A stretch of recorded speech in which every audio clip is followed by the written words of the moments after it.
Vous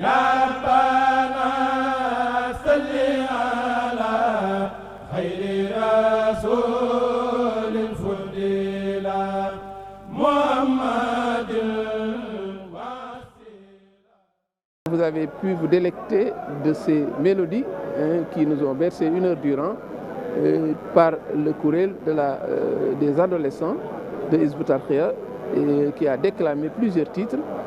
Et la déclamation, 1 heure après, vient de se terminer. Le calife est en train de rejoindre ses appartements. Nous allons continuer avec notre relation sur Jazboul Qouloub. Nous avions parlé de Jazbou de façon globale, nous avons parlé des aspects formels. Nous allons aborder aujourd'hui les thématiques, les centres d'intérêt qui se trouvent dans Jazboul Qouloub. Et il est évident que c'est par souci pédagogique que nous avons fait ce détachement entre aspect formel et aspect de fond, mais en réalité, la réalité textuelle est qu'elles sont imbriquées et l'un ne va pas sans l'autre. La forme est au service du fond et vice-versa, mais c'est pour des raisons véritablement pédagogiques que nous avons fait cette option-là. Et en ce qui concerne les thématiques qui sont inscrites dans Jazboul Qouloub, on peut retenir 6 thématiques. Il y a la nuit de la naissance du prophète, il y a le portrait du prophète Mohammed, paix et salut sur lui, qui est traité sur 12 vers. La nuit de la naissance du prophète est traitée sur 27 vers. Les miracles du prophète au quotidien, c'est également une thématique qui est venue s'inviter dans le titre, 16 vers. Et la bataille de Badr également est une thématique très prisée et qui revient dans Jazboul Qouloub. Il y a ensuite le voyage et l'ascension nocturne du prophète Isra al-Mi'raj et enfin la thématique du Coran. Donc voici 6 thématiques, 6 centres d'intérêt qui sont bien présents dans Jazboul Qouloub et nous allons au pas de course essayer de les traverser et nous savons que nous ne pourrons pas les terminer tous. Peut-être insisterons-nous sur les 3 ou 4 premiers centres d'intérêt pour revenir encore pour terminer, sinon les choses seront escamotées et ce n'est pas véritablement ce pourquoi nous avons fait cette rédaction-là. Alors parmi ces différents, il faut également dire que ces thématiques sont entrecoupées de leitmotifs comme pour tisser un texte, n'est-ce pas, où il y a des expressions, il y a des moments forts qui sont les thématiques, mais il y a également des moments où le cheikh revient, n'est-ce pas, mais du rythme, mais de la sonorité par des leitmotifs. Nous en avons parlé dans nos relations précédentes. Et à bien observer les thèmes, ils sont 6, mais on peut les regrouper sur 2 grandes rubriques. Le poème parle de l'homme et il parle de son œuvre. Parce que les 2 premières thématiques sont centrées sur l'homme, c'est la nuit de la naissance du prophète, et ensuite le portrait. Parce que logiquement, dans une belle cohérence, le premier point ou bien la première étape de la vie d'un homme, c'est sa naissance. Et évidemment, le cheikh sacrifie à cela, même s'il ne parle pas de l'étape ultime de la mort, comme du rappel à Dieu, comme on l'avait dit la dernière fois. Mais on voit bien que, parlant de l'homme, il parle de la nuit de la naissance, mais également il parle de son portrait. Ce sont 2 thématiques qui sont centrées sur le prophète Mohammed, paix et salut sur lui. Et les 4 autres thématiques, ce sont des aspects factuels, des faits et gestes, ce que l'homme a fait. C'est la bataille de Badr, ce sont les miracles au quotidien, c'est Isra al-Mi'raj, c'est également la réception de ce message fabuleux qu'est le Coran, pour dire donc qu'en définitive, on peut regrouper en 2 grandes rubriques, l'homme et l'œuvre. C'est ainsi que Jazbou a été bâti. Pour revenir à la naissance de la meilleure des créatures, l'enseignement principal dans cette thématique réside dans la réaction cosmique qu'il y a eu quand le prophète est arrivé en ce monde. Parce que Allah le Très-Haut a pris sur lui de faire en sorte que les gens sachent qu'un homme particulier est venu en ce monde. Parce que même si les hommes sont de marbre devant cette naissance, il y a une réaction du cosmos. Et le cosmos, ce sont les 4 éléments. C'est l'eau, c'est le feu, c'est la terre et c'est l'air. Et à chaque niveau, on voit une réaction particulière.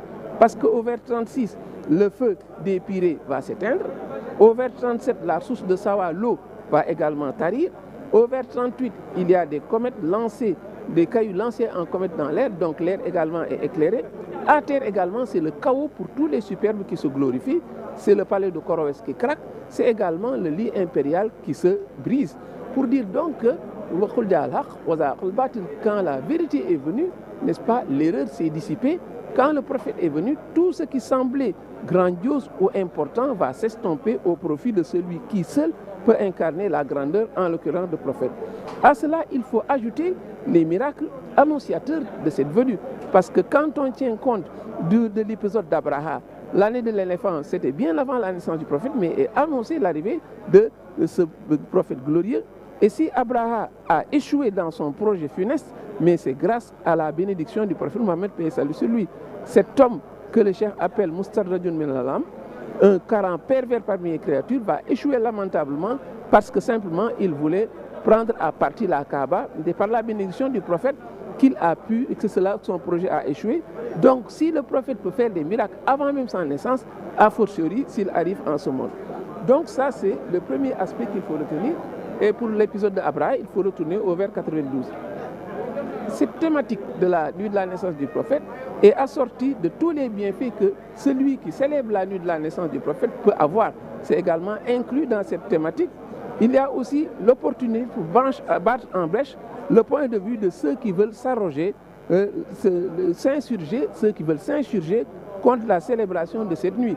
Disant, le cheikh, pour montrer, pour couper court à toute polémique et à toute controverse, dit Tanzimon Bisunnati. Le célébrer dans la tradition prophétique, de célébrer conformément à la tradition, le célébrer conformément à l'orthodoxie, c'est surtout le sens qu'on veut retenir. Qu'on doit retenir, le cheikh ne pose pas le fait que la naissance serait une tradition prophétique, loin de là.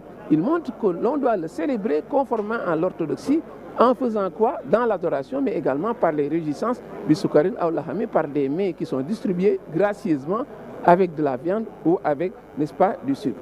Il y a ensuite le portrait du prophète. Le portrait du prophète est un élément important dans cette... Donc, le portrait du prophète, également une thématique qui vient s'inviter dans cette première rubrique qui concerne l'homme. Et ce portrait également, à tout point de vue, montre que c'est un homme exceptionnel. Au verset 61, le cheikh dit une créature qui est au-dessus des autres, tant par le portrait physique et que par les qualités morales. Au verset 62, il dit qu'il était de taille moyenne, qu'il était de constitution manifestement harmonieuse, il n'était pas de corpulence excessive et n'était ni brun ni blanc. Et c'est un, n'est-ce pas, c'est une description, un portrait qui est transcendant à tout point de vue. Et il surpassait, nous dit-on, tout le temps quiconque était à côté de lui. Donc cela veut dire que ce sont là des propos qui sont un véritable baume au cœur de ceux qui pourraient être offusqués par une sorte de caricature, d'où qu'elle puisse venir. Cette description, ce portrait du cheikh est suffisant pour apporter un baume au cœur de celui qui pourrait être n'est-ce pas, effarouché par une quelconque, n'est-ce pas, caricature. Il y a enfin les miracles au quotidien du prophète.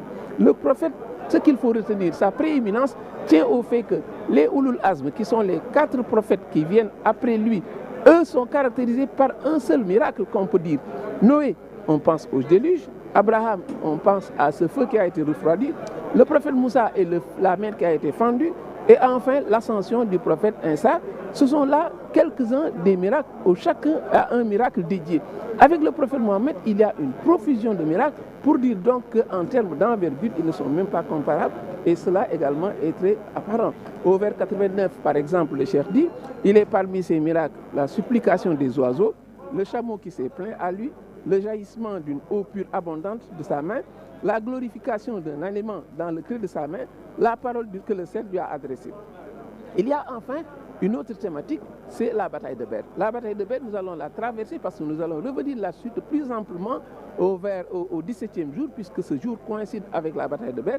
Mais pour dire simplement que c'est une thématique qui s'invite souvent dans les écrits du Cheikh Bamba parce que Badr a été une campagne glorieuse, a été déterminante dans la victoire future de l'islam.